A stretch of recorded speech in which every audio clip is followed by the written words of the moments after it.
Necessity is the mother or father of invention. Our keynote speaker is a little late, so we're going to shift the program a little bit and start with the discussion of what this future of artificial intelligence means in terms of jobs in the American economy. Historically, there's resistance to technology.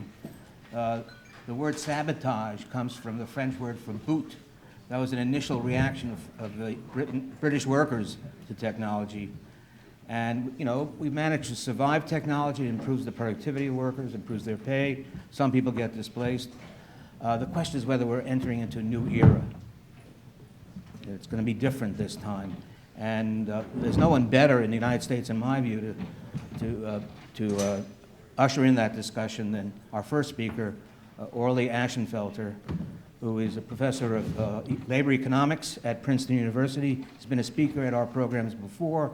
I call him the dean of labor economics because there's really no one in the United States who advertises himself or herself as a labor economist who hasn't studied under Orley. I'm really pleased that he's here. Our other two speakers is Robert Siemens. He's at the Stern School. Thank you for joining us. I think it's the first time. And my dear colleague, Cindy Estlund, a professor of labor and employment law at NYU. So we're going to start with Orley. Hi, it's a pleasure to be here. I've known Sam for a long time. I don't think I actually have spoken in this forum before. Maybe not in this room. Despite your trying so hard to get me to do it. And tried many times. I agreed this time partly because I'd actually been doing a little thinking about this issue for, can you hear me all right? For another meeting. So I'm going to throw a little cold water on the idea that this time is different. Let me, if I can figure out what this is. Yes, okay.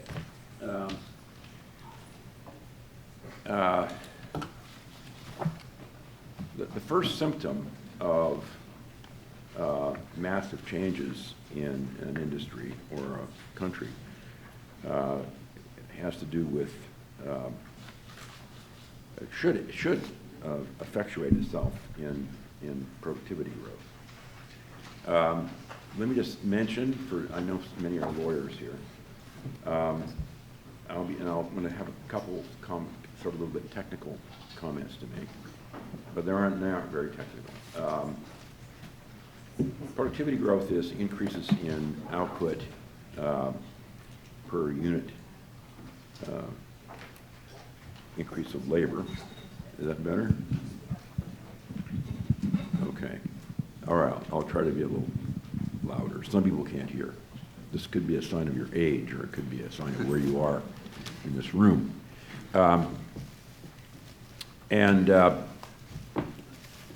So one of the really interesting questions is an old issue that's come up a lot of times. I was puzzled over it, so I looked to ask a simple question. If we're seeing massive disruptions with workers being eliminated, then of course, even with output constant, we should see rapid growth in productivity. So the first question you probably want to ask yourself, if you think anything is new and different, is are we seeing big increases in productivity? And the answer to that is a definite no. I'll show you two different charts. One is shows you some bars that average out productivity growth over time. The last big surge in productivity came after the financial crisis. I think when people were aware that there were a substantial number of layoffs, lots and lots and lots, and output didn't fall as much as people expected, and that was productivity growth. So I think, to some extent, the incentive for the notion that the robots are coming is a result of a completely different phenomenon, which was labor shedding at unprecedented rates. If you talk to people at the time, as most of you know, our car industry just about vanished. It was just that close to being gone. So that was productivity growth, and output didn't grow. Output declined, in fact, in that period. But subsequently, the productivity growth has been quite shallow, nothing special. We're not seeing any giant replacement of workers with output.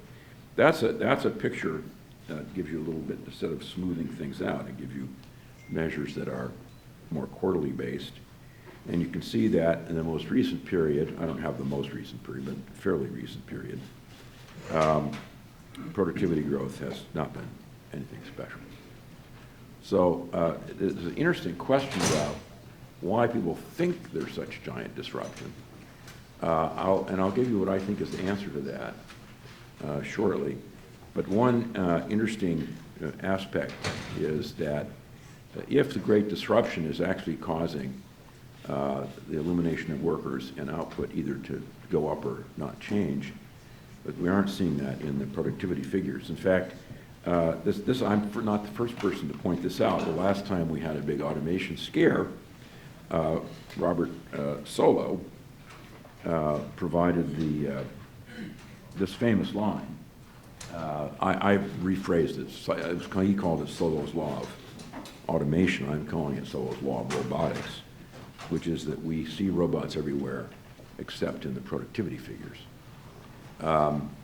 That's basically the first point that I want to make. One thing you probably should be aware of is a great deal of the disruption that people talk about and think about is replacing an old form of industry with a new form. So newspapers disappear and the internet appears. But that doesn't actually create any news. And all of the revenues come from the same place, advertising. So unless advertising is going to be the only thing we produce in the United States. Looking that way. It's certainly creating huge amounts of wealth. Of course, we had that in newspapers too. We mustn't forget Hearst and all the others. There was a time when that occurred with them as well. Now, let me say something about what has changed. And it's not that recent, but it is certainly a late 20th century phenomenon. And it's the following. When I was, Sam remarked on this, when I was a student, graduate student, most of us thought of productivity growth as determining real wage growth. And in fact, we more or less expected and assumed, really, in many models, that they were the same. With productivity growth exogenous, that means that if you have a theory of wage inflation, you automatically have a theory of price inflation, or vice versa. If you have a theory of price inflation, you have automatically a theory of wage inflation. So the notion that real wages grow at the same rate as productivity was not just a commonplace, it was more or less baked into the way economists thought about their models. It turns out since the 50s, that's no longer true. Real wages do not grow at the rate of productivity. And that has, just numerically, I'll show you some algebra. Numerically, what that means is if real wages grow less rapidly than productivity, that means that labor's share of national income is falling. And that's been happening now for at least 2 decades, maybe longer. Now, it's interesting, and it's not altogether clear how we explain this. I have my own idea about it. The kind of the economics of this is the following. The notion is that if you think, for example, you can, on that little graph I have there, you can think of labor share. Now, the way most people think about labor share is it's the value of what compensation, worker compensation, divided by the value of the output that's produced. If the output that's produced is valued at consumer prices, so if I use the deflator for consumption to do that, then it's just natural. We have basically the wage rate times L is total labor divided by P times X. P is the consumer price index. So that just tells you that labor share is productivity times the inverse that labor share is the real wage times the inverse of productivity. Now, there's one puzzle here. In a lot of economics, we have it in our minds a model in which workers' productivity and their wage rates, the value of the workers' output and their wage rates are set equal. This has it's the implication of firms that profit maximize. However, it's an interesting point that the price level for the firm, that's the price at which they sell their output, is not the same thing as the price level for the worker, which is the price level for the things that they buy. So very few of us buy very much of what we make. So it's interesting to look at a separate analysis. And in a separate analysis, you can ask yourself some questions about what's been happening to that relationship. Now, there's a picture of productivity and growth and compensation by industry. The light blue is the compensation, and dark blue is productivity. Now, no surprise, productivity growth is different across different industries. That shouldn't surprise anyone. In fact, Solow remarked on that many years ago, too. What you do see is that in most industries, compensation is growing less rapidly than productivity. And you do see also the thing that would be standard in economics. It's not quite true here for several reasons I'll mention. And that is that compensation growth is pretty more or less, not the same, but much closer to being the same across industries. Because the notion is that it's aggregate productivity growth that determines average compensation. And there's no, if the compensation were higher in one industry than another, people would move. So the notion is that compensation should be relatively smooth. You see the blue lines are much smoother than the productivity lines, which were, the productivity lines, of course, are based on technical change, much of which can vary dramatically across industries and will vary differently at different points in time. So that shows you that real wages are not growing at the rate of productivity by industry. Now, an interesting thing is we can actually, here's a plot. This is a plot of all the, these are from the BLS, by the way. I think I might even put where these data came from in your package in case you're interested. And if you have a hard time seeing this, I think probably these graphs are in that package. You can see this is the 45-degree line. So productivity is growing faster than compensation if there's a point for an industry above the line. But what's most obvious from this line is that many of the points are above the line, but what's most obvious is that there's not very much relationship between the two. And that, you saw that already in the previous chart, in which I showed you that productivity growth was all over the place, but real wage growth was not so different across different places. Now here's where a slightly technical issue comes up. And that is, in the theory of the firm, we expect average productivity to be proportional to the real wage measured in the output prices of the products that the firm produces. So that you can deal with that. We can use the deflator for an industry's price levels. This is a little bit like going over to the wholesale price index instead of going to the consumer price index. From a worker's point of view, the wholesale price index is not any importance. From a firm's point of view, it's very important because it basically tells how much money they're making. Now it turns out if you deflate the wage, I'm going to show you a picture just the same as this, only if you deflate it with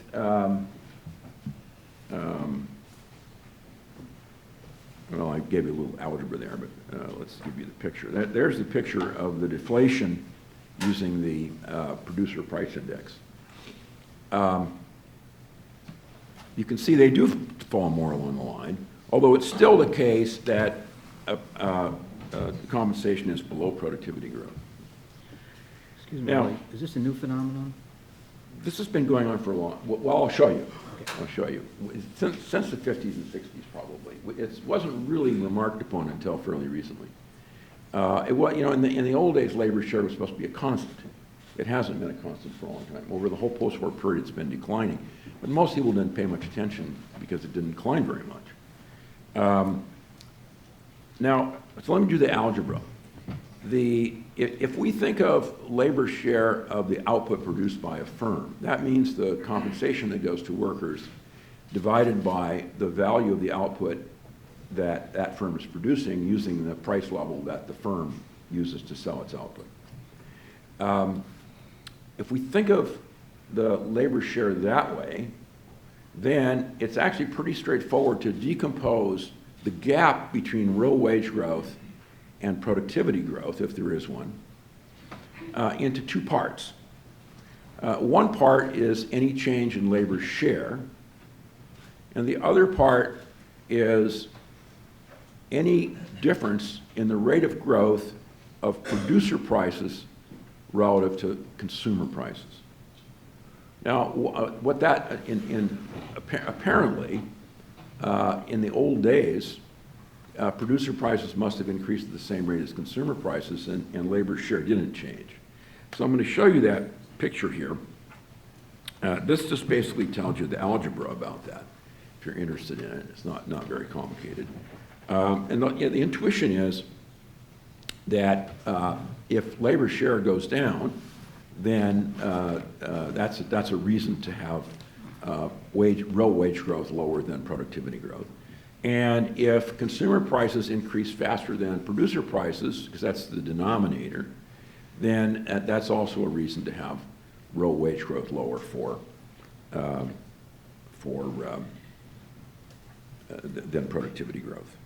Okay, now let me show you a couple of breakdowns of that. Here's an example. This is the power generating industry.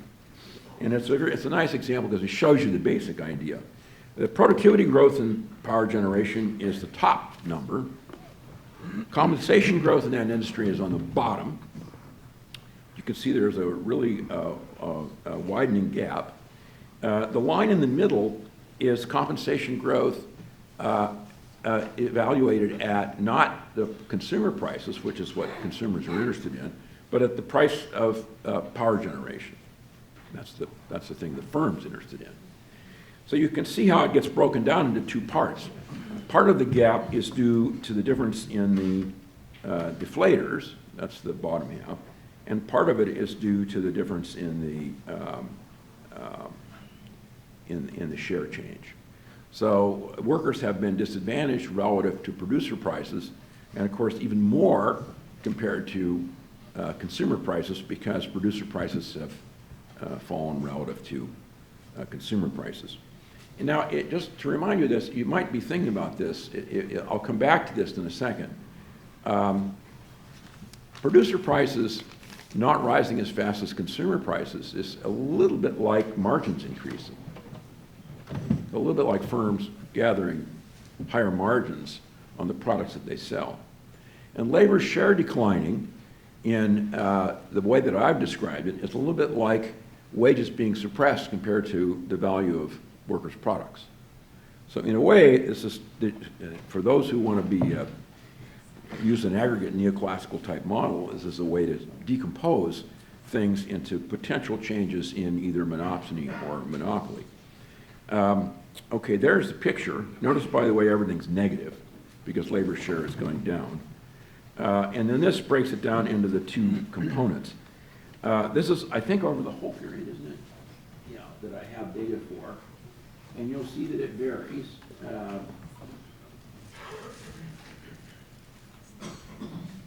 And I'll make a point about that. It varies so that share changes are more important in some industries than they are in others.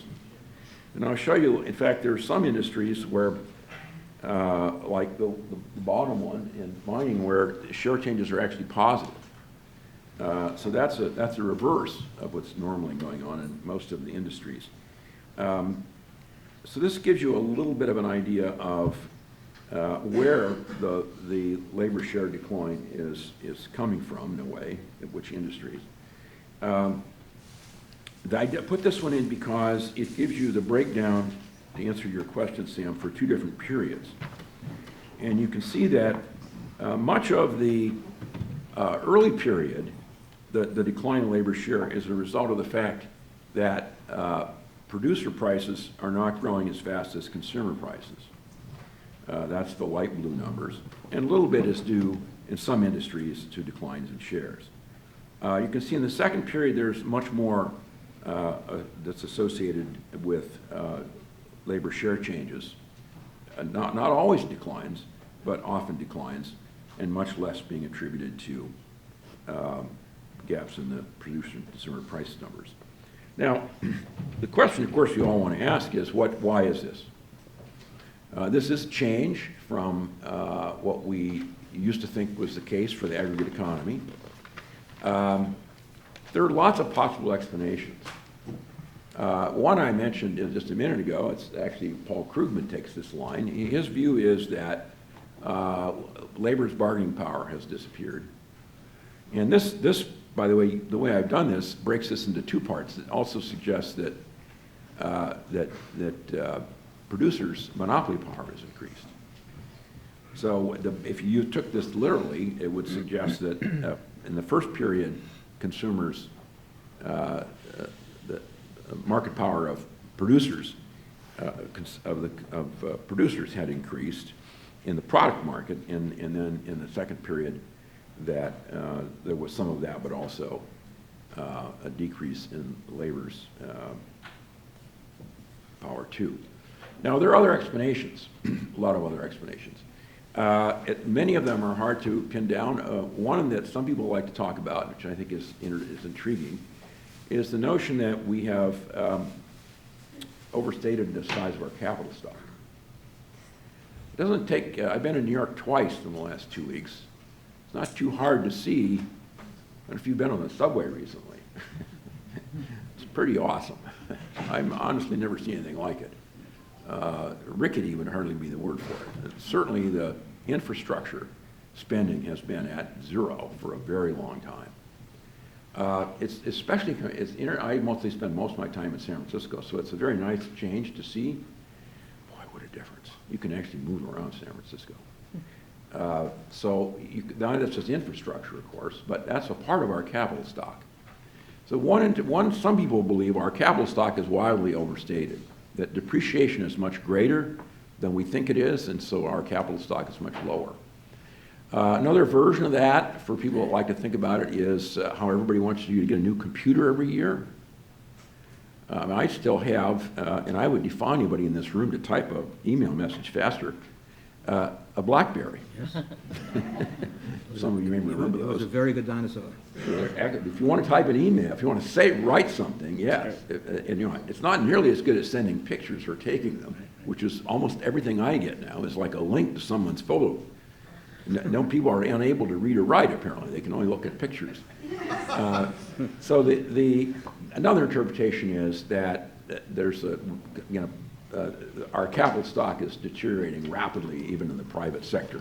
So that's one interpretation. There's another interpretation that has to do with international trade and the idea that a lot of the products that are intermediate to what gets produced in the longer run are being produced outside the U.S. And don't show up in the price indices appropriately for the consumer, which includes everything, and for production, which does not include some of these intermediate goods. There's still another discussion, which is has to do with the way that we think about consumer prices. Increasingly, a substantial fraction of what we consume doesn't show up in the same way as we would think about manufactured goods and wholesale prices.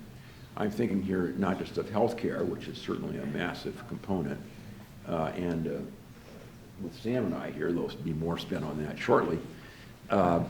Not just healthcare, but many other things that are components of the CPI and where we probably don't see, it's not comparable to what you'd see on the production side. It's not even clear what it means half the time. So there are a lot of different explanations. I'm not sure what they are. But I guess I have a bottom line here, which is if there's something that's changed, it's certainly not that laborers are losing all their jobs and output is being produced without any workers. The productivity growth doesn't show that at all. If something's being lost, it may have something to do with the shocks to labor demand and inelastic labor supply that's associated with this gap in the growth in real wages compared to productivity growth. Various robots have been suggested, although I'm not very convinced by that. International trade has been suggested, and some other things have been suggested. But at this point, I'd say we don't really know, but I don't think that what we're looking at is anything particularly new. Thank you, Orly.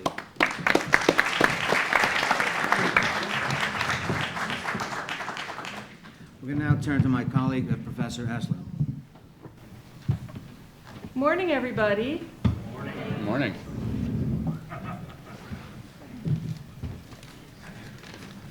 So, here I am sandwiched between two economists, but I feel like I have a big team here of non-economists. Yes, you do.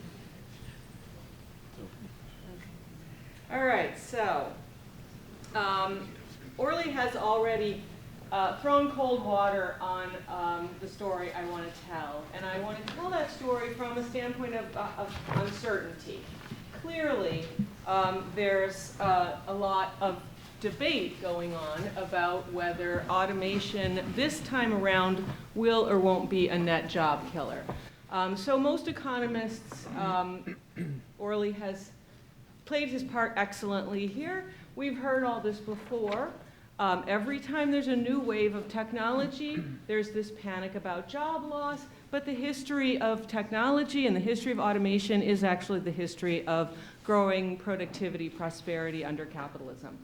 And so we should relax a bit, let things play out, and expect, and the data seems so far to be coming in, that we're seeing as much job creation at the moment, even maybe more, than job destruction.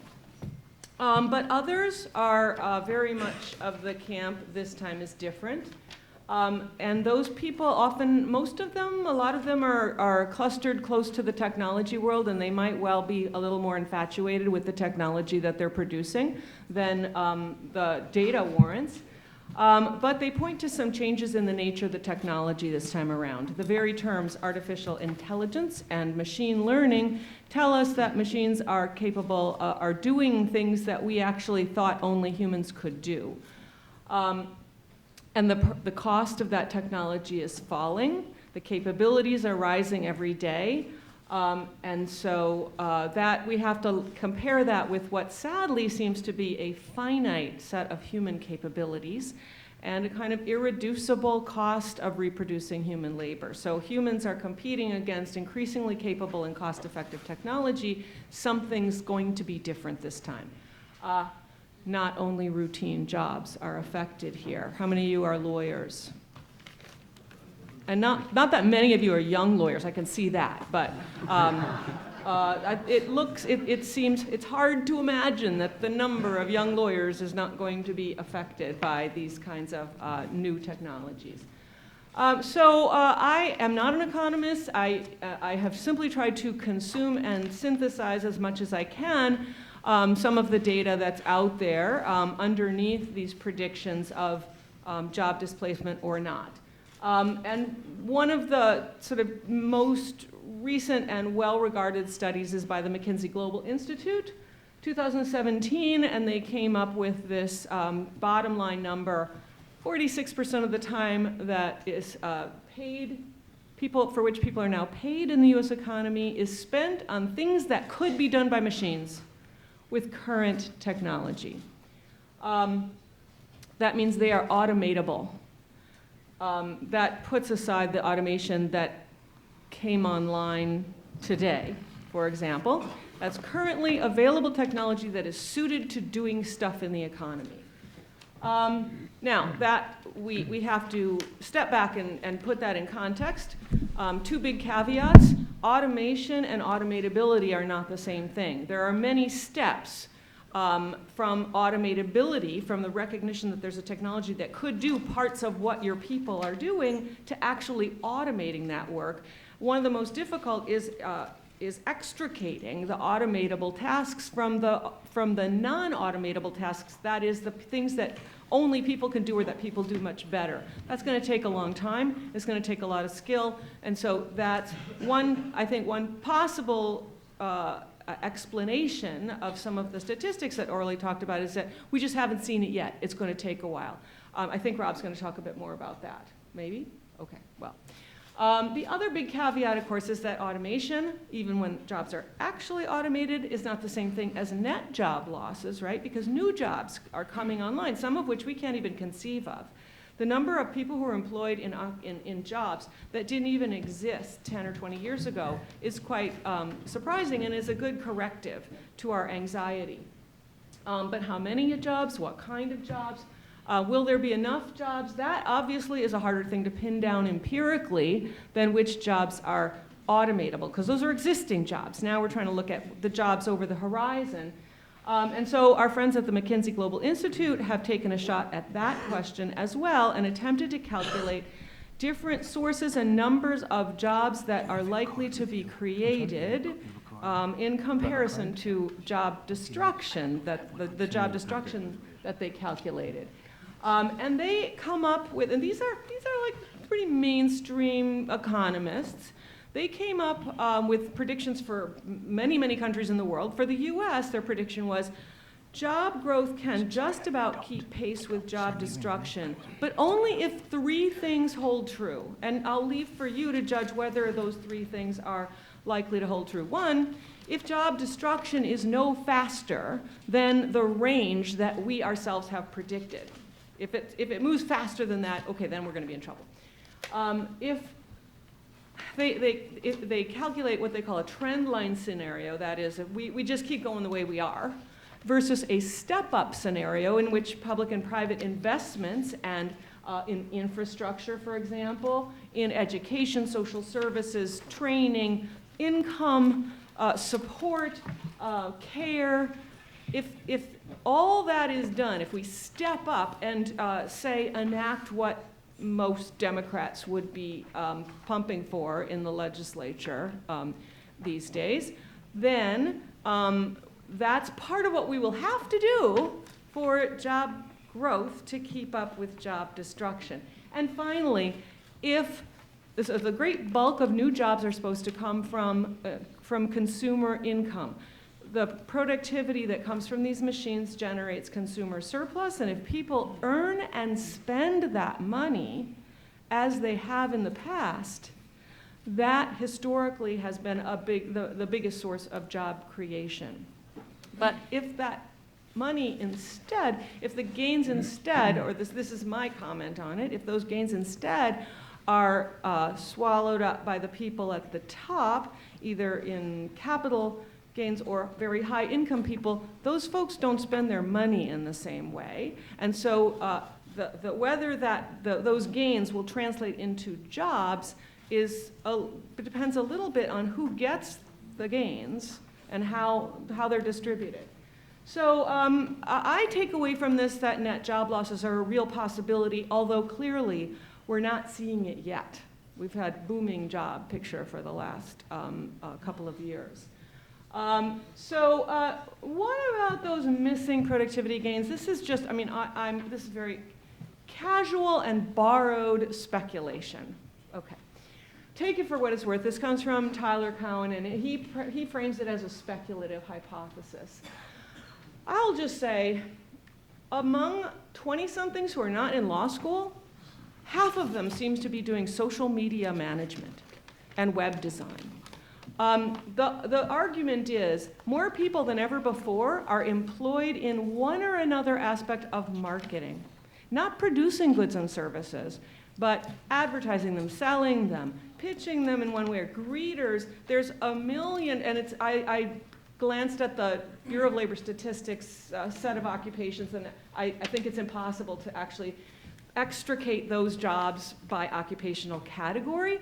But that's the hypothesis. Now, so what would that do? That would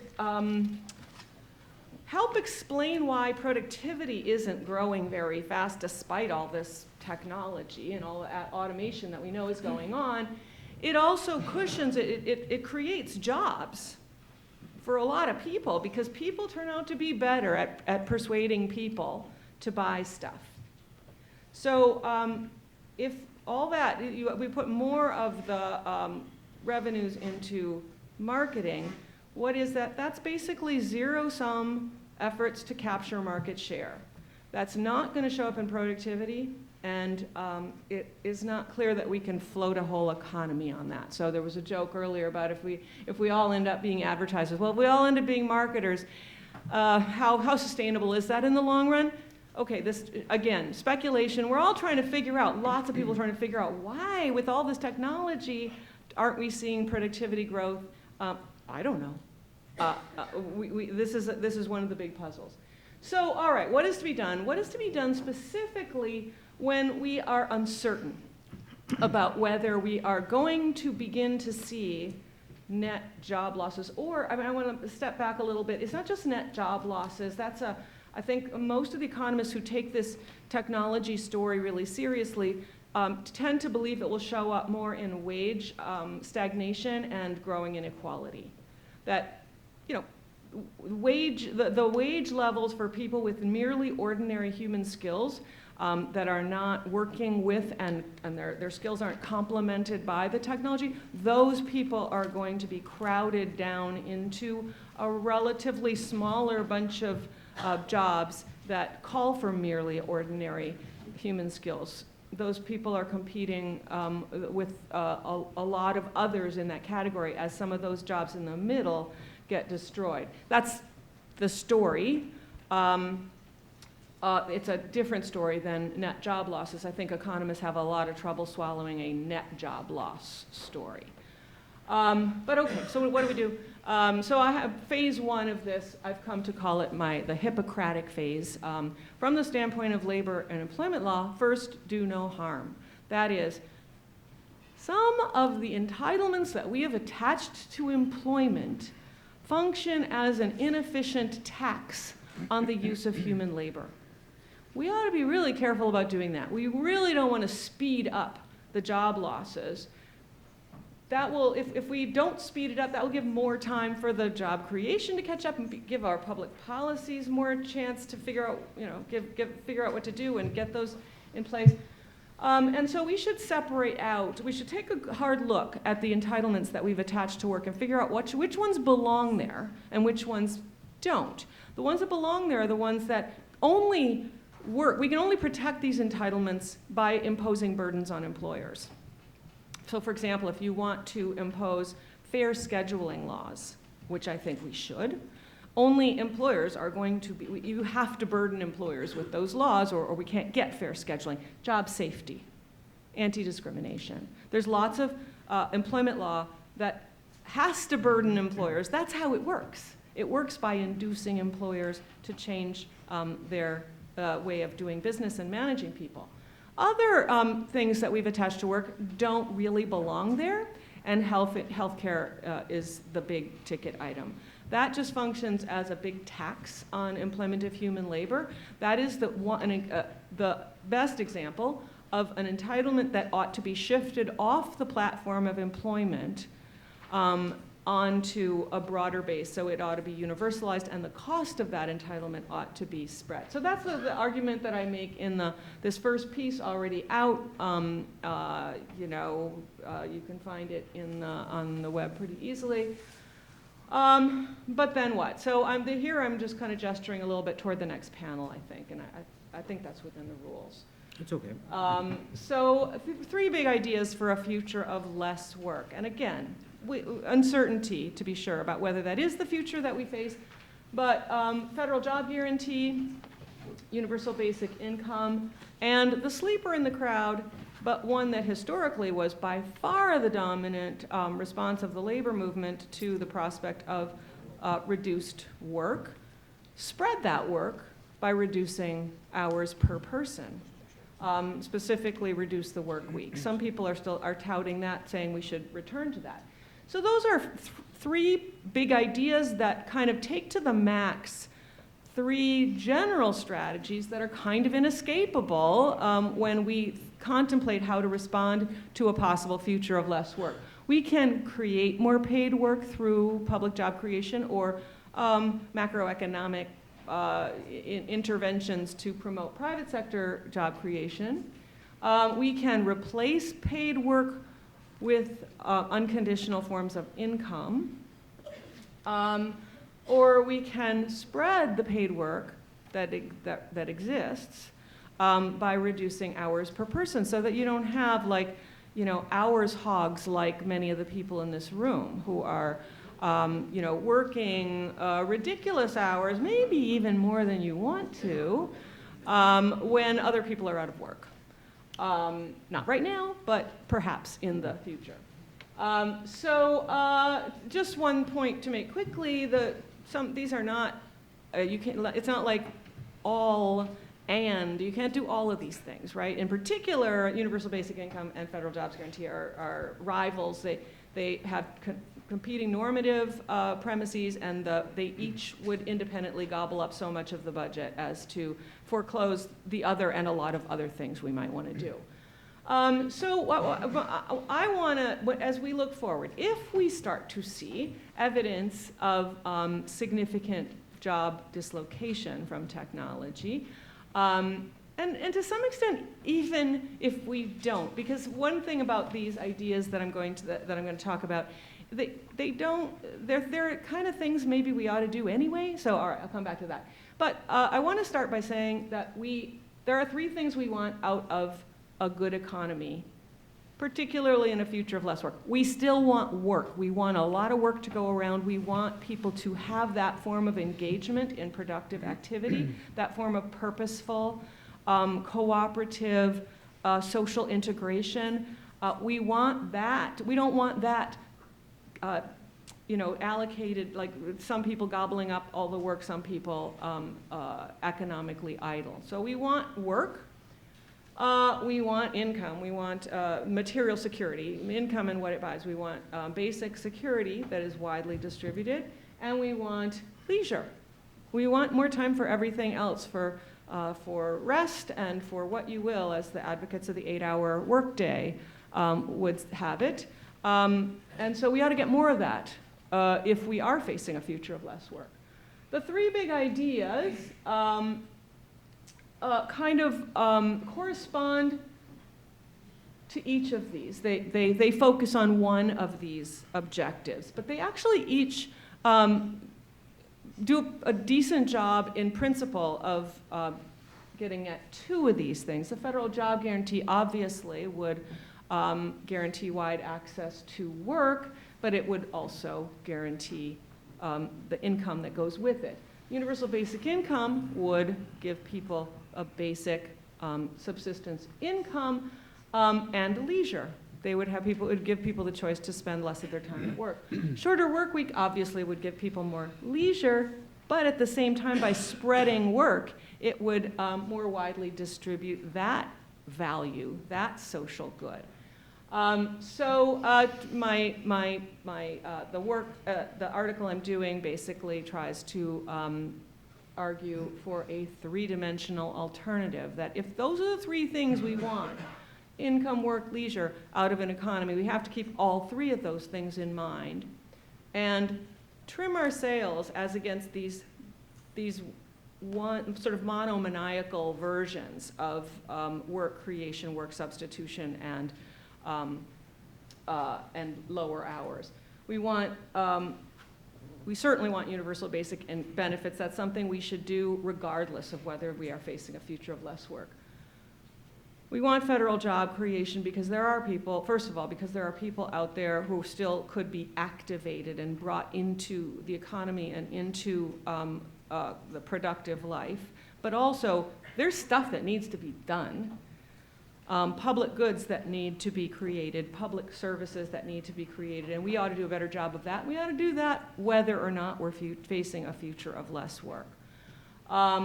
And, we're obviously not at the point where we should be looking at reducing hours to 30 in the very near future. I think that's probably not on the horizon, but you can reduce hours per person in other ways.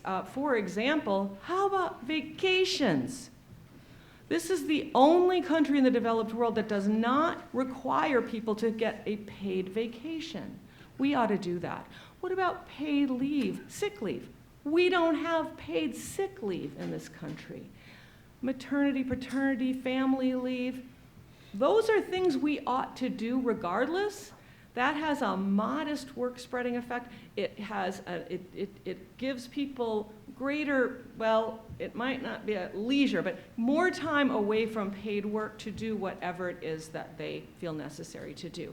So as we're shaping a policy in view of this great uncertainty about the future of less work, we should focus on the things that will do us the most good, whichever way that goes. Okay, back to the economists. Thank you very much.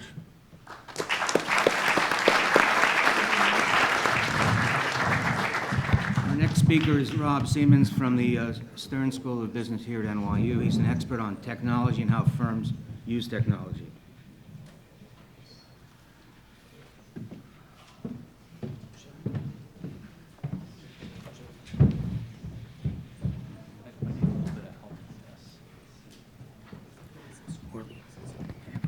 Slides, then we can. Yeah. Could you send me Then those? he got 'em. Yeah, go ahead.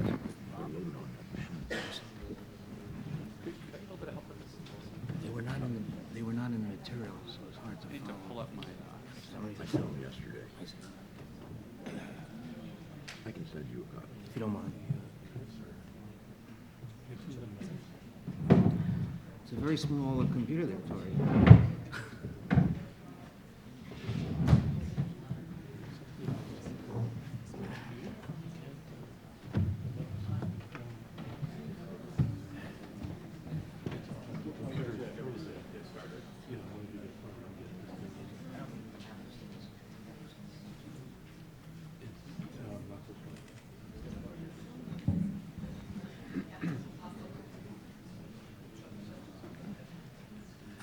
I'll get started. So we're having some technical issues here that we'll sort of sort out, but in the meantime, I'll get started with my comments. So for starters, I'm a professor at the business school, which is right down the street, and it's always a real honor to be invited to come to the law school. The NYU Law School is really the crown jewel of NYU, and we at the Stern School of Business are a little bit jealous. So thank you for having me here. Appreciate it. Now, the other thing is, it's sort of, I have a tough job here. So I have to follow two giants in their respective fields, right? Professors Ashenfelter and Estlund. And they come at this from very different points of view. And I was told to take their different points of view, summarize and synthesize them in a neat way. And part of the reason I think why they wanted me to do that, this is my dig at the law school, is because I couldn't find anybody here who wanted to take on that enviable task. So thanks for your Because you were good enough for the task. Okay, now the next step is getting it up on here. So the slides are here, but I don't see them up here. See, this is an example how we're becoming the captive of technology. It could be that. It could be that the NYU Law School system doesn't like that I have a Stern logo on my slides. That could be it as well. It's an illustration of why technology doesn't necessarily increase productivity. Yes, that's true. See, computers, yes, they help productivity. Can you do this from your slides? People can hear? Yeah, I could do that. That'd be fine. Okay. I'll just speak from the slides, if you don't mind pulling that back up.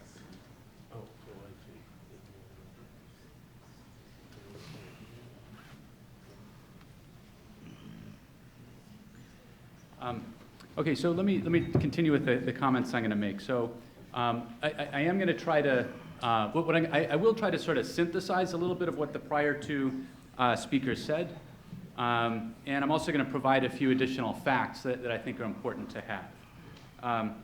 So fact number one, and I feel like we want to start with some facts. We sort of jumped right into thinking about what might be happening in the future and things like that. But we'll start with fact number one. So if I had slides, one slide up here would show you sort of a graph with like a downward sloping line, okay? And what that is showing is something called, it's basically how computers are doing when it comes to image recognition. Okay, there have been dramatic improvements in what computers can do when it comes to image recognition, and one way to see that is to look at error rates. Okay, and error rates when it comes to image recognition have been dramatically falling over time. Okay, that's sort of one piece of evidence about how good computers are at doing things that are perhaps important to work. Again, to sort of Cynthia's point. Another graph that I would show you would be a dramatic increase in the amount of venture capital funding going to AI startups, okay? And you'd see basically starting in 2013, a dramatic spike up, okay? Now these are smart individuals, right, venture capitalists. They have a lot of money, they've got a lot of high-powered incentives. So we've got some shrugs in the room, but I mean, they certainly have high-powered incentives. They want to get this right, and they think that there's something out there, right? They think that there are some real commercial applications out there, and we're just starting to see, like really just starting to see in the last 5 years, a lot of money flowing towards these potential new commercial applications. By the way, some of the charts that I'll be referring to are in some of the reading, I believe, that was handed out. We will make available your okay. PowerPoint slides as well. Great.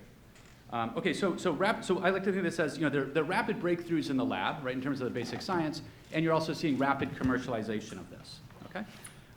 Now we know from prior episodes, right, so let's look back in the past. So we know from prior episodes of newer technologies in particular that tend to be called general purpose technologies, that these technologies lead to productivity growth, and on net, I'll sort of emphasize the on net tend to be good for jobs. Okay, so we could look at steam engines in the 19th century, we could look at electrification in early 20th century here in the US, we could look at IT, not as great of a story there, but you know, we could also look at IT in the 80s.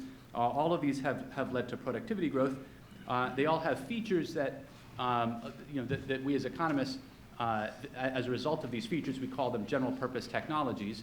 AI and also robots have a lot of these same features, and so we could extrapolate forward and imagine that as a result, this will lead to a lot of productivity growth. Now, as I mentioned, so AI, while AI has been around, if you will, since the 1950s, it's really sort of dramatic progress in AI in the last 5 years that has people excited about the implications of this for productivity growth. Frankly, it's been too recent for us to see anything in the data in terms of the extent to which it might be affecting jobs or might be affecting productivity growth. However, what we can do is we can look at a technology that has some similar features that's been around a little bit longer. We can look at robots. And there's been a big increase in the use of industrial robots dating back almost now 2 decades. And so what some economists have done is they have looked at robots and the effect that robots have had on productivity growth and jobs. Okay?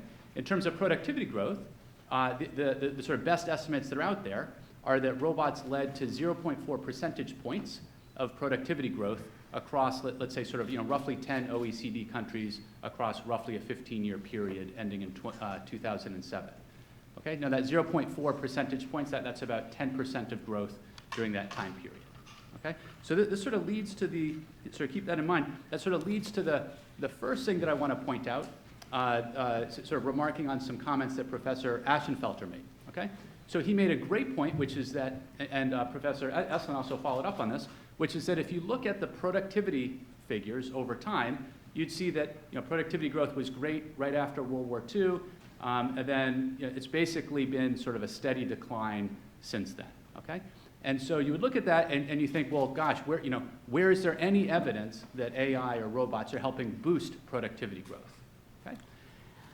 So there are a few arguments. Okay? One argument would be, thank goodness we've had robots. Thank goodness we have AI. Otherwise, we would have had even lower productivity growth than we already have. Okay? So an important thing to do is not look, right? You sort of want to do the mental calculation, if you will. It's not just looking at what things were like in the past. You also want to think about what things would be like in the present, but for the existing technology that we have. Okay? So the argument would be that productivity growth would be even lower than it currently is if we didn't have robots, AI, and other types of technologies. Okay? Okay, so that's sort of argument one that's just trying to push back a little bit against some of the comments that Professor Ashenfelter made. Comment two, and this is a comment that came up in Professor Eslin's slides, are that, especially when this is especially the case when we think about AI, okay? So AI has only been around for, we've seen dramatic progress only in the last 5 years or so. Now, we know from prior episodes of automation and newer technologies that actually it takes quite a while before you start to see the newer technology show up in the data, right? Show up in terms of productivity growth in the data. Thank you very much. We'll pause for a second. You see, that I wasn't lying. Notice the NYU Stern logo, okay? That's our beautiful building. It's right down the street. If it wasn't raining, I'd invite you all over. Okay? Chart on the left shows you the dramatic increase in what computers can do when it comes to recognizing images. Okay, that's a decrease in error rate, now better than humans. Chart on the right shows you the dramatic increase in VC funding for AI startups. Okay, so here's where we are. So point number two is that it takes a while for the productivity to show up, okay? Now, why is that? So I'll give you this sort of standard explanation, then I'll give you an actual example, okay? So the standard explanation is that you can't just take the new technology and stick it in a factory, okay? What you have to do is you have to make complementary investments in the factory that help you sort of unleash the productivity growth that you're hoping to see, and it takes time to make those complementary investments. So just to sort of make that less of an abstract concept, when people look at what happened with electrification in US manufacturing, late 1800s or early 1900s, what you would see on average is that, first of all, it was mostly steam at that point that was used to power manufacturing. And factory owners would put in place electrification, and they would switch their machines over from steam-powered to electricity-powered. Now, it didn't happen overnight, okay? So a factory that would switch from steam to electricity, they would actually see a little bit of a productivity decrease initially, and it wasn't until about 5 years after they had made that switch to electricity that they started to see an increase in productivity above what they had before. And again, the reason for that is, quite literally, there were other investments that they had to make, but also, and this is a sort of a very tricky thing for an economist to measure, but also because you don't know how it is that you need to reorganize your factory to take advantage of this new technology. Again, you can't take out one technology and stick in a new one. Okay, we're talking about reorganizing the way production happens while putting in place this new piece of technology, and you don't know ex ante how to do that. It takes a lot of experimentation, a lot of learning, a lot of tinkering around with stuff, okay? So it turns out that was the case with electrification. Arguably, that's sort of the case right now with robots and AI. I was at an event in Washington, D.C. at the Brookings Institute yesterday, and the chief economist from IBM was talking about how IBM is starting to use a lot of AI tools, and they're surprised at the amount of reorganization that is required. Okay, again, just to give you a sense of, it takes time before you see these new technologies starting to boost productivity. Okay. Sidebar, I just wanted to be very clear here about something. So we've been talking about, all panelists have talked about the importance of productivity. We want to be very clear about something. Productivity is a good thing. We do want to increase productivity. Sometimes when I speak to a group of people, they say, well, do we really want to? Because productivity might hurt labor. And if we want to protect labor, then maybe we don't want the productivity. And that's just false, okay? We definitely want to increase productivity growth, but we want to be careful to make sure that we don't somehow harm labor while we're doing that, okay? And so Professor Estlin started to talk about some of the protections we might want to have in place. I'll come to some of those in a moment. But I just wanted to sort of point out a couple of things. If you believed that productivity growth hurt labor, first of all, so economists have done plenty of stuff, arguing that this is not the case, and there's plenty of data showing that that's not the case. But let me just sort of provide two sort of points of evidence. So if you believe that productivity would hurt labor, then you'd have a hard time squaring your argument with what's being shown in these two charts here. Okay, so what the chart on the left is showing is the share is it share of the economy? Oh no, share of employment, okay? The share of employment here in the US that goes to leisure and hospitality. So over the past century, there's been a dramatic increase in productivity in our country, okay? And as productivity is growing, people are making more money, they're working less hours on average, and what are they doing? They're spending that on leisure and hospitality type activities, and that shows up in the data. That's what you see there on the left. The other thing is if you believe that there was some sort of negative relationship between productivity growth, or just, let's just say productivity, and labor, then the chart on the left, what you'd expect to see is a downward sloping line. What you have on the y-axis is a measure of labor, and on the x-axis is a measure of productivity. This is looking at OECD countries. Again, you'd expect to see a downward sloping relationship in the data. There's no relationship in the data. If anything, it's perhaps slightly upward sloping. So again, that was just a sidebar. I wanted to make sure we were sort of clear on that. Okay, now Professor Estlund described some worrying trends about the future of work, okay? I think that she is right to point these out, and economists that have started to look at the effect of different types of automation in labor, particularly sort of more modern types of automation, have raised some causes for concern here.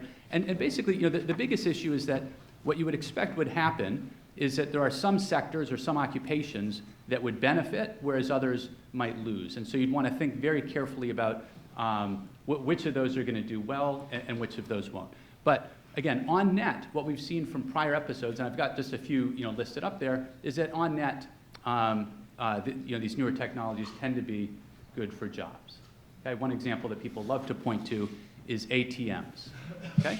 So bank teller machines, everybody was worried that would put bank tellers out of work, and instead all that happened is it just shifted the type of work that bank tellers do. Instead of quite literally counting out cash for people, now the machine does that. Now bank tellers do different types of tasks than they used to, arguably higher value-added type tasks.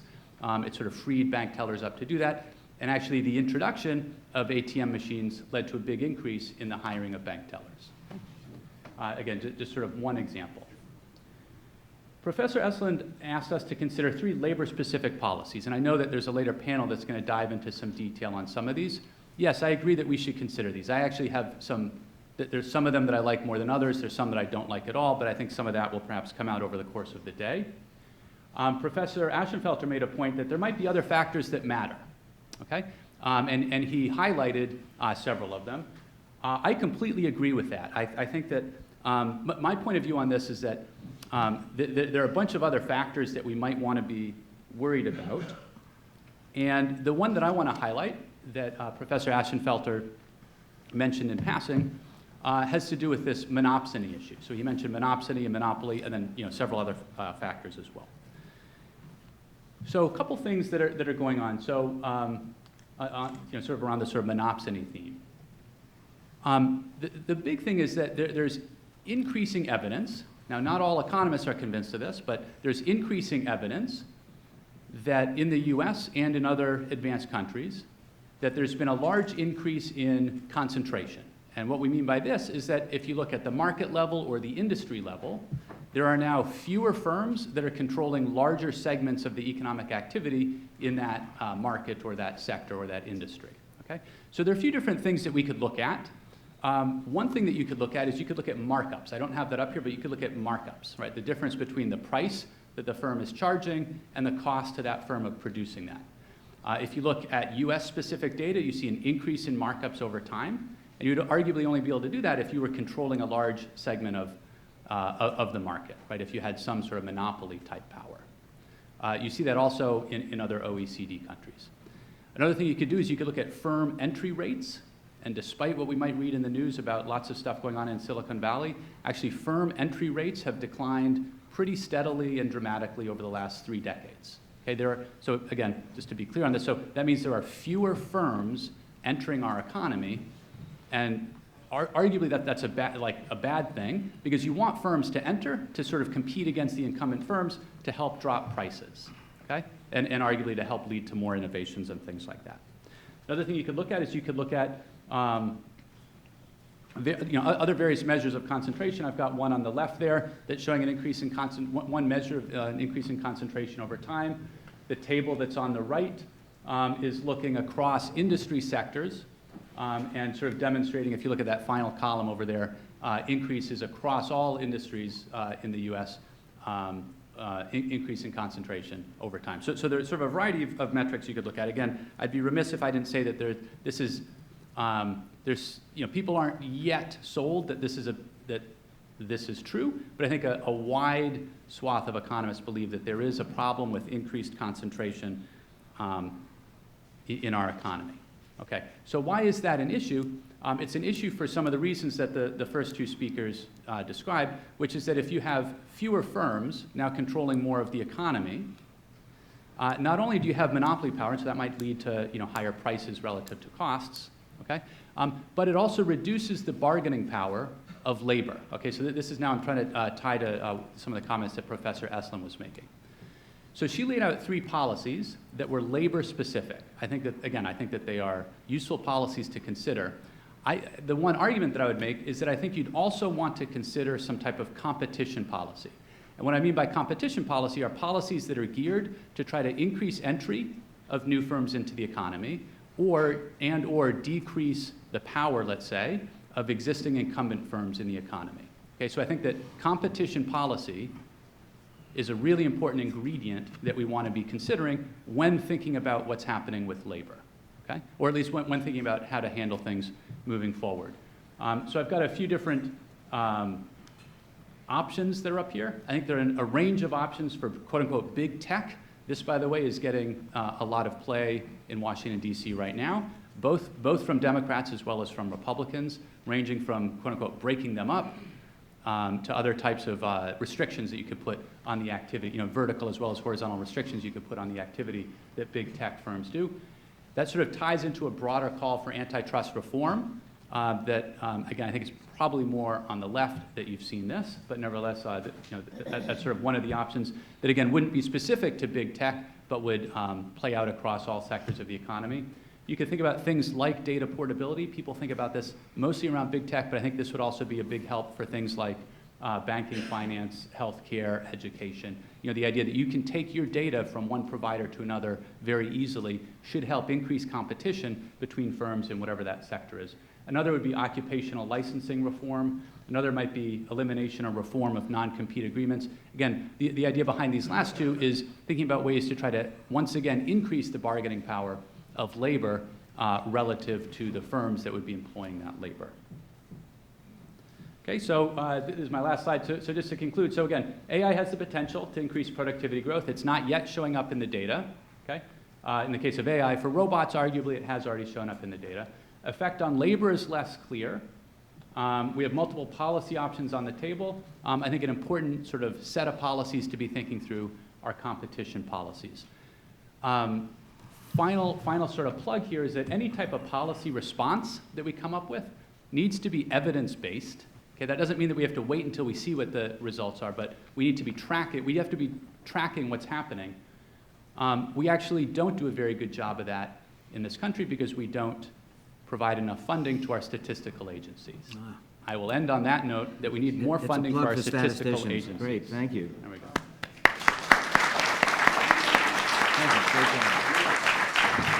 Any comments from the panel? Oh, I just wanted to say one thing about the ATM and teller story. I read that trend toward more bank tellers has actually turned around and that we are now seeing a decline. But the other comment is, what do those people do when they switched away from counting money? A lot of them went into marketing, selling financial products, specifically financial products to lower income people who probably had no business buying those financial products. So it might be an illustration of that other story. Orly, could you just tell for the folks here who are primarily lawyers how we measure productivity? How do we measure it? How do we measure? Productivity. Well, the BLS does that. How do they measure it? There are a lot of issues, in fact, even with price measurement. So, the classical example, I'll give you my favorite, is a friend of mine. I don't know if you can hear me. We had problems before. Can everybody hear me? He runs it's an old college classmate, actually. He runs a company in Los Angeles that makes hot sauce. It's an old company, downtown Los Angeles. And it's argued that it's the first American product that was actually branded with a Mexican or the Spanish name. It's called El Pato. It has a picture of a duck on it, in case you don't remember your Spanish. I visit him almost every year, and every once in a while I go to his factory, which I always enjoy. I kind of like the smells. He owns 11 acres in downtown Los Angeles, so it's a very valuable location next to the LA River, such as it is. It's a concrete thing, but and it's an elegant place. He paints the big cans that they make this stuff in to look like the cans that he sells it in. So they're like a giant thing that looks like it. And I always visit and takes me to the factory. So he's been making the same hot sauce for a long time. And he also makes vinegar and mustard, which he sells to In-N-Out Burger, kind of high-end stuff. So I went this year, and you know, the cans, it's mechanized. The cans, it has been ever since I've ever seen it. But he had got a new machine in to take the cans that come out, and instead of having someone actually get them and put them into a box, the machine sort of organizes them and puts plastic over them. Now, it's actually, he makes 2.5 million cans of hot sauce a month, and you can figure out how many workers he's got. And productivity is just the ratio of one to the other. How many cans divided by the number of workers. Now, he probably got rid of, I'm gonna guess, most of the machines need to have someone adjacent to them because they break all the time. He probably got rid of, maybe he got rid of one. My guess was that his productivity was up 30% Well, over 10 years, say. So that's a good about example, 3% would a year. suggest that, you know, maybe it's the time lag problem that Rob identifies in not seeing the increase in productivity growth from Well, we never know. artificial intelligence. We never know. Of course, I agree with him on a couple of points that maybe I should mention. One is, what makes workers better off is productivity, no question about that. I mean, you all have iPhones there. The guy who makes your iPhone in China makes $2.50 an hour and works 55 hours a week, and we have evidence on this. There's a survey done by the Fair Labor Association. They did it in the factory, and he worked 55 hours and would like to work more. That's exactly the same as would have been true in the U.S. in 1900. 55 hours was a normal work week. In fact, until around 1800, in most of the world, people worked from sunup to sundown with a day off on the weekend, typically for Sunday or Saturday, depending on which religious enterprise was. There was no increase in real wages for 2,000 years. Roman soldiers the Romans had exact same wages as people in London in 1600. The real wage growth only took place when we had genuine productivity growth starting around 1800. In fact, it's no accident, if you remember your old economics, Ricardo and Malthus, all of their models basically imply that there cannot be any increase in the real wages of workers. They have a mechanism. The mechanism usually is population. The population will grow. It's a perfect example, by the way, of economic theory, because they wrote those models down, fully understanding that there had never been any real wage growth for 2,000 years. So it wasn't like they were like, you know, biting against the facts. But of course, the moment they wrote down the model, it all changed. That's the problem with theory, yeah. And it's even true today. And if you look at, when I talk about this often, around 1900, there were developed countries, Britain, U.S., Holland, but Japan, even Italy, China, India, these countries were just barely above subsistence for most of their workers. Now, we all know Japan is now just like any developed country. That's all post-war phenomenon. China is going through that now, and that's all productivity growth. There's no question about it. You're not going to become the U.S. without getting more productivity growth. And it's much harder in the U.S. because we're on the, typically on the edge of the production possibility frontier. So we have to actually, all they have to do is just copy us. I mean, act like Americans, and you should be as wealthy as Americans. We don't have anything, there's nothing great about it. We have nothing special. Some natural resources, but everybody has them. Rob, what's the evidence on robots? They've been around for a decade or two. Have they increased the labor productivity? Right, so I talked very explicitly about the productivity growth that you get from robots, at least the evidence on that. The evidence on how it has affected labor is pretty mixed. So there are some, to the best of my knowledge, there are basically, let's say, like 3 good papers out there that have looked at this. But by the way, there would be many more if we actually had the data. Okay, and so these are people that through clever ways have been able to get some data. By the way, it's all the same data that these 3 papers have. One paper finds a noisy effect of robots on labor. Okay, meaning in some industries wages go up, in some it goes down, in some industries employment goes up, and in some industries down. One paper that very explicitly looks at the U.S. and manufacturing in the U.S. finds a pretty strong negative relationship between increase in robot use and employment. And then the third paper that uses a slightly different data set. Those first 2 use the same data set. The third paper uses a slightly different data set and finds a negative, this is for Europe, and finds a negative relationship between, but not a great, it's a negative relationship, but not very big, between increase in robots and employment. So my take from that is that, so far, as when it comes to robots, the evidence is pretty mixed.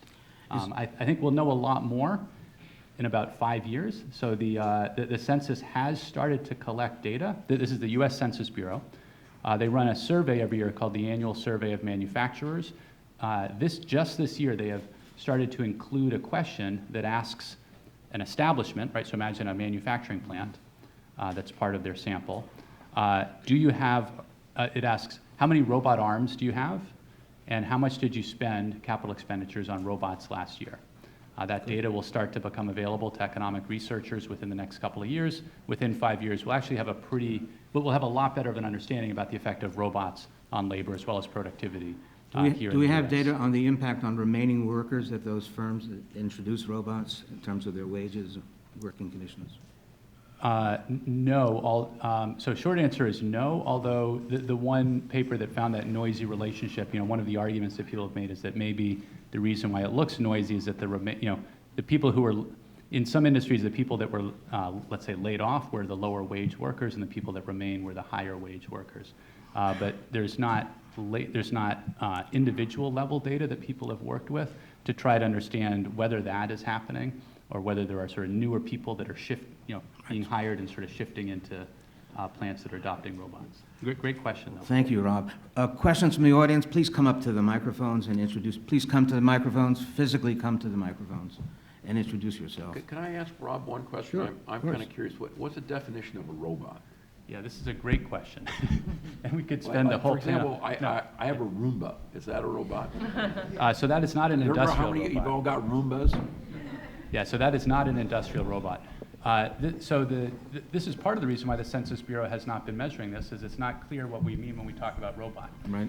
In a manufacturing setting, right, so the annual survey of manufacturers is in a manufacturing setting.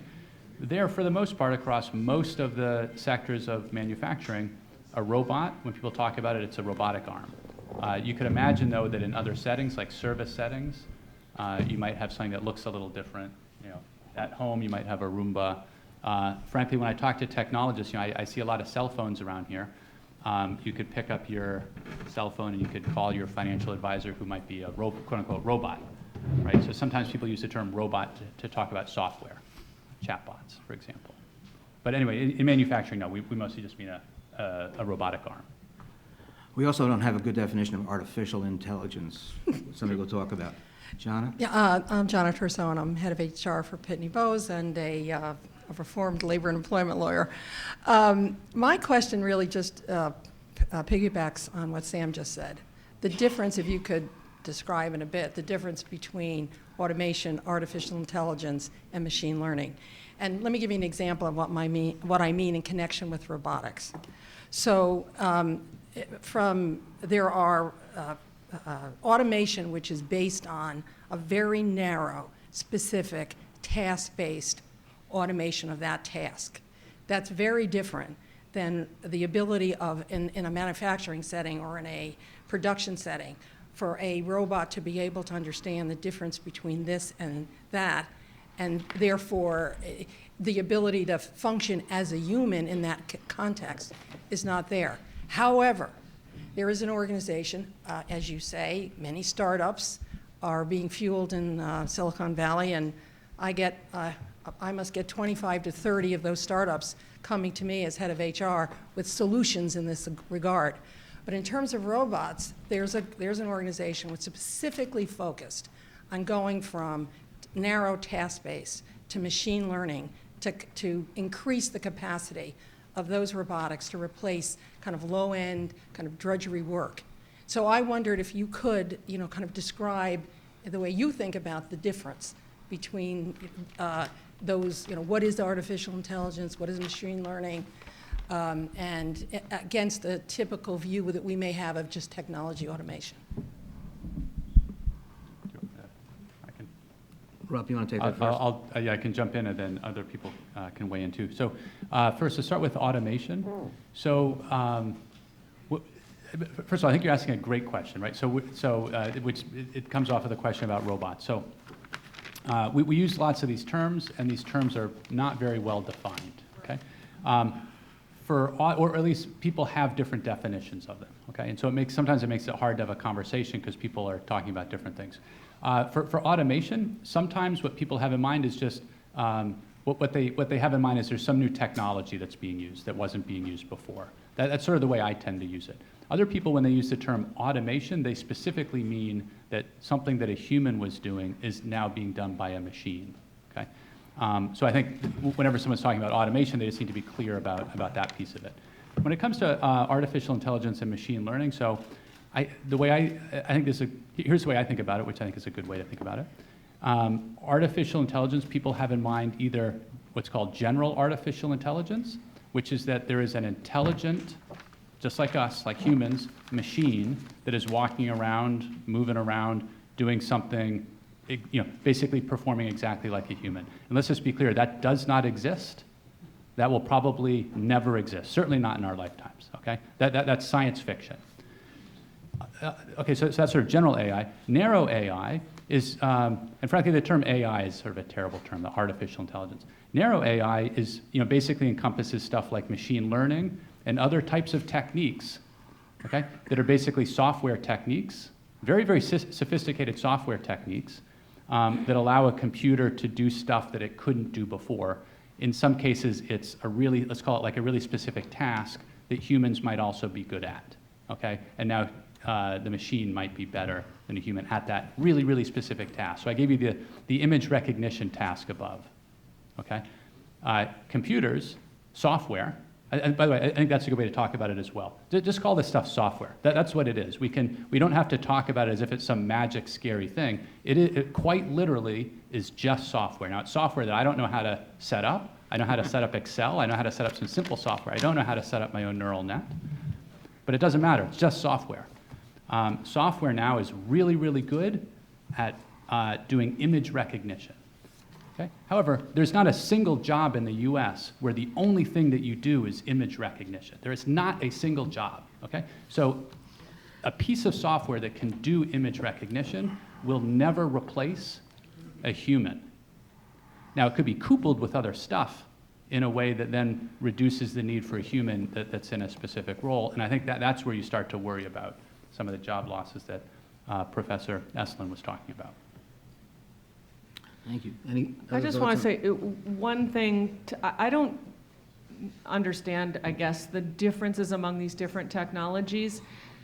And I'm not sure how much it matters in terms of what we're talking about. So I think that advances in robotics, there's a hardware as part of that, there's a software part of that. And image recognition, all of these things, part of the thing that the tech people point to is the convergence of multiple threads of innovation that end up creating machines that are capable of doing one of two things. substituting for labor and complementing labor. And so the labor substitution effect of technology is what we've been mostly focusing on. There's obviously also a labor complementing effect. And I think that underlies a big part of the debate about whether we're going to see new job creation versus and increased, growth and prosperity versus mere substitution. Rob, could we also get a definition of machine learning for the group? Machine's not actually learning, right? Yes, that's, okay, thanks. So let's start with that. So first of all, I'm not a computer scientist, so I'm probably not the best person to do this, but right, the machine is not learning, okay? It's working with really, really big data and very, very sophisticated software and very sophisticated computing hardware to pick out patterns in the data. And then the learning, right, as people talk about, is you bring in new data, and it can sort of adjust the types of patterns that it sees in the data to maybe make predictions about the future. That's probably not a very elegant definition, but It's a good working one, I think.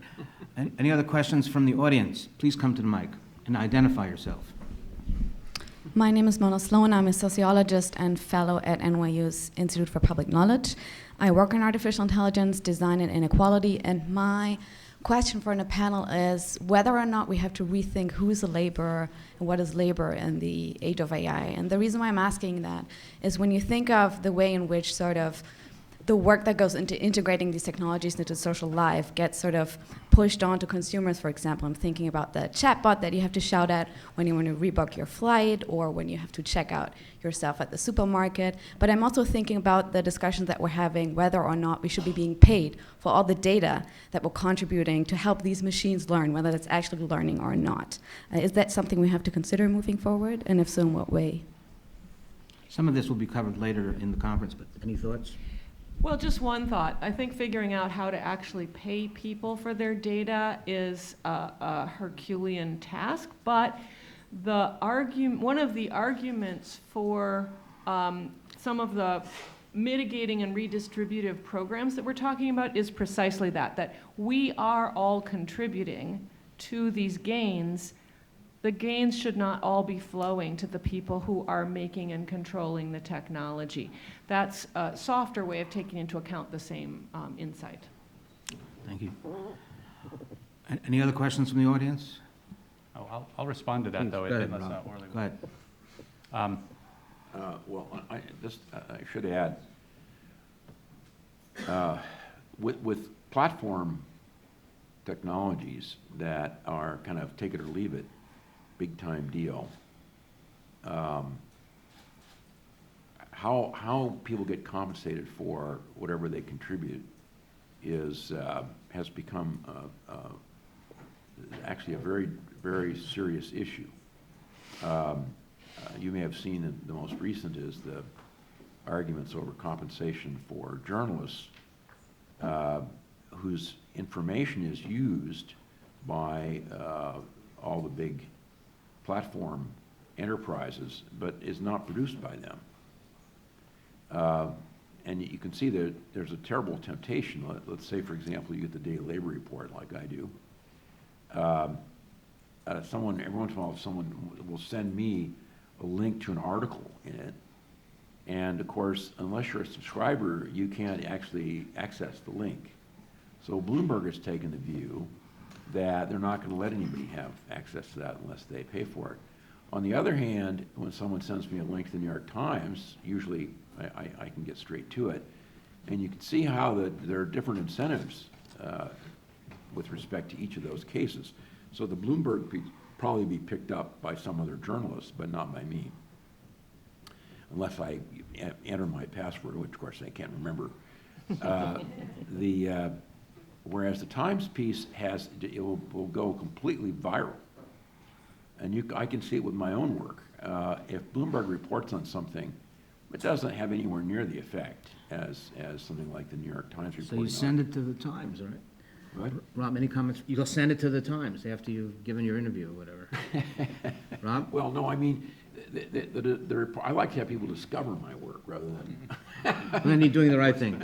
Stay with Bloomberg. So then, I raise it as a general point because it's an issue that's been dealt with in the law Right, as legal problems for a very long time. And the performing rights organizations with music, right, another example, that's not been worked out. I don't think we really understand how well, right. what way we're going to use to compensate. Right. Because if we don't, it won't be any.